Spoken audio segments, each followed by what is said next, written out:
Tai Fatihah paling mandi niku diwaca pira? Fatihah 7 ayat 7 ping 7. Ini cara ilmu perbintangane lho. Jan Al-Qur'ane wasyamsu tajri li mustaqarrin laha dzalika takdirul azim. Takdir Gusti ditata kabeh oleh perbintangan.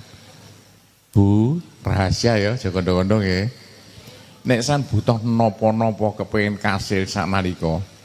Saman maca Fatihah ben ping 7 ndonga.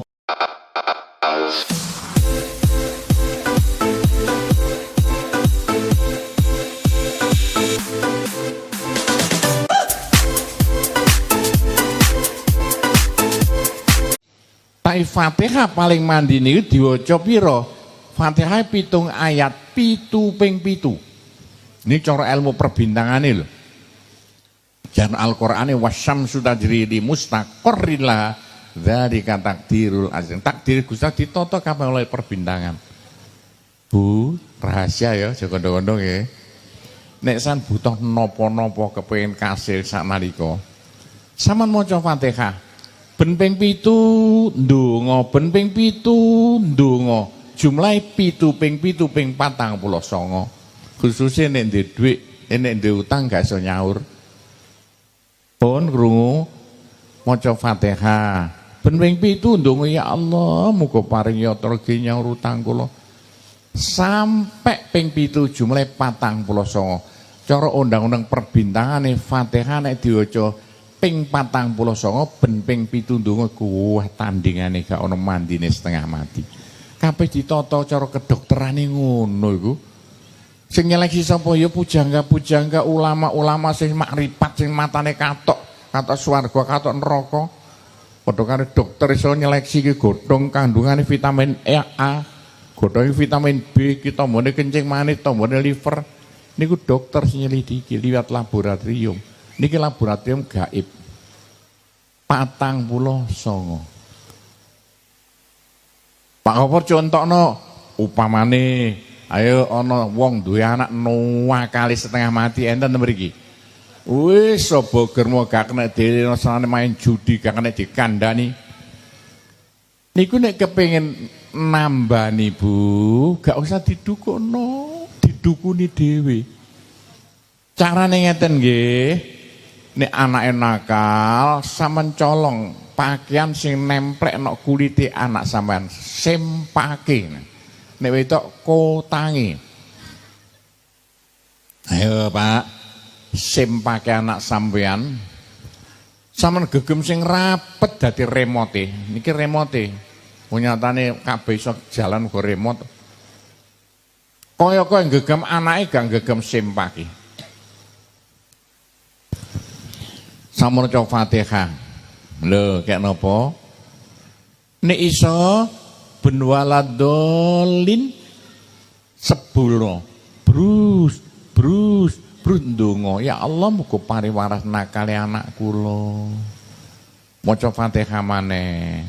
Ben waladolin 10 nesempake. Brus. Tapi dumba dhisik Bu, jek gak pesing. Bulan baleni sampai ping 49 sampean cacak mangke. Lho waras anakku. Bulan baleni paling saithik 3 bengi. Apa maneh karek 7 bengi. Pir tabu paling mau bangsa 5 menit bloko lho. Gak sampai 10 menit. Ya, krungu Bu. Panggopo sing nakal bapak bojoku, nek sing nakal bojone aja kondong-kondong ya. Sampeyan colong kanthoke bojo sampean. Sampe gegem sing rapet. Pisan nek nek pengapes sampe kapan kapokmu. Nang sampeyan maca Fatihah. Ben waladol 10 nek kathoke bojo sampean. Brus sampean ndonga. Ya Allah, muga-muga bojo kula pisah kali demenane nika aja kandha-kandha nggih. Bulan balane sing ping 49. Lho iya dadakan. Wis Bu gak usah lapor tanggoe nek bojone nakal. Gak usah lapor Pak Polisi nek nakal, laporno Gusti Allah. Carane lapor ngoten niku wae. Ngeten iki Pak cara-cara ngeten iki nek mboten diceritani kadang sampeyan gak ngerti. Kuwi sebagai wong tua bagian bongkar ngeten iki. Ilmu gaib kabeh niki ilmu sunnatullah. Walan tajida li sunnatillahi tabdilan. Sampeyan teliti Gusti nggih apa-apa iku padha. Pun lak gampang dadakan ngono. Pak Gopur nek kangge anake cek apik kelakuane sampean tuku seragame anake. Seragam sing anyar aja dinggokno dhisik ya. Pun seragam sama gegem sing rapet sampean maca Fatihah. Ben waladolin sebul ono seragame brus. Allah muga anak kula pari pinter ngajine. Bulan balen sampe ping 49. Awas 49 lho. Wis mari ndonak dinggonake sekolah sampe cek anake lak malah sregep sekolahe. Apa pinter ngajine sak piturute. Lho niki sing paling mati ku ibuke nomor loro bapake. Niku Fatihah gunane kanggo kenek dikesugihna swarga, kenek kanggo njaluk dhuwit, kenek kanggo napane ndongane anak.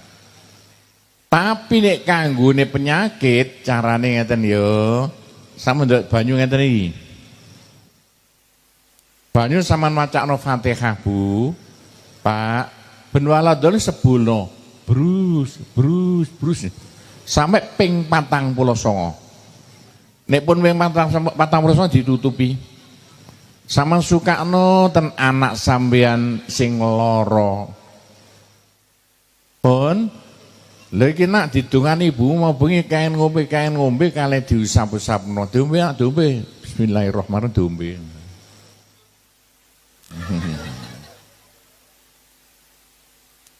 Cacak mangke.